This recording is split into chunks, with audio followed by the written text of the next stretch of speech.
একটা রাষ্ট্র যদি নিজ নাগরিকদেরই শত্রু মনে করে তাহলে কি হতে পারে?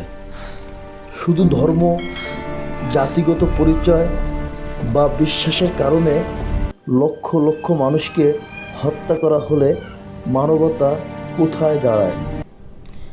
ইতিহাস কি শুধু তারিখ আর সংখ্যা, নাকি মানুষের আর্তনাদে ভরা এক জীবন্ত সতর্কবার্তা?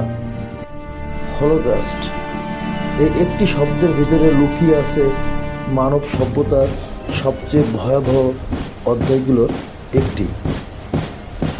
চলুন দর্শক, মূল আলোচনায় যাওয়া যাক। দ্বিতীয় বিশ্বযুদ্ধের সময় নাৎসি জার্মানির শাসক অ্যাডলফ হিটলারের নেতৃত্বে ইউরোপ জুড়ে শুরু হয় এক পরিকল্পিত গণহত্যা, যাকে ইতিহাস চেনে হলোকস্ট নামে। ইহুদি জনগোষ্ঠীকে মূল লক্ষ্য করে ধাপে ধাপে তাদের সমাজ থেকে বিচ্ছিন্ন করা হয়, অধিকার কেড়ে নেওয়া হয়, ঘরে ঘরে আতঙ্ক ছড়িয়ে দেওয়া হয়। ধীরে ধীরে তারা পরিণত হয় রাষ্ট্র ঘোষিত শত্রুতে। এরপর শুরু হয় গ্রেপ্তার, গেটোতে বন্দিত্ব, আর শেষ পর্যন্ত কনসেন্ট্রেশন ক্যাম্পে নির্বিচারে হত্যা।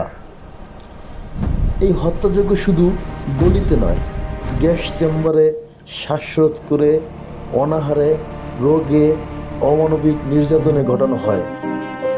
শিশু, নারী, বৃদ্ধ কাউকেই ছাড় দেওয়া হয়নি। আনুমানিক 6 মিলিয়ন ইহুদি মানুষ প্রাণ হারায়, সঙ্গে রোমা, প্রতিবন্ধী, রাজনৈতিক বন্দী ও অন্যান্য সংখ্যালঘুরাও ছিল। এই নিষ্ঠুরতা শিকার ট্রেন ভর্তি মানুষকে অজানা গন্তব্যে পাঠানো হতো, যেখানে পৌঁছানোর পর অনেকেই বুঝতে The shadow of genocide spread slowly across Europe, darkening the map of history. Holocaust আমাদের দেখায় ঘৃণা যখন রাষ্ট্রের নীতিতে পরিণত হয়, আর নীরবতা যখন সাধারণ মানুষের অভ্যাস হয়ে দাঁড়ায়, তখন মানবতা কত দ্রুত ধ্বংস হয়ে যেতে পারে। এটি শুধু অতীতের ঘটনা নয়, বরং বর্তমান ও ভবিষ্যতের জন্য এক ভয়াবহ সতর্ক সংকেত, যাতে আমরা কখনো ভুলে না যাই মানুষকে মানুষ হিসেবে না দেখার পরিণতি কতটা ভয়ঙ্কর হতে পারে। সবশেষে হলোকস্ট আমাদের শেখায়, ইতিহাস ভুলে গেলে ইতিহাসই আবার ফিরে আসে। ঘৃণা, বৈষম্য আর অন্ধ জাতীয়তাবাদ যখন মাথাচাড়া দেয়, তখন মানবতার পক্ষে দাঁড়ানোই আমাদের দায়িত্ব। এই গল্প শুধু মৃত্যু নয়, এটি স্মরণ রাখার, শিক্ষা নেওয়ার এবং আর কখনো এমন হতে না দেওয়ার অঙ্গীকারের গল্প।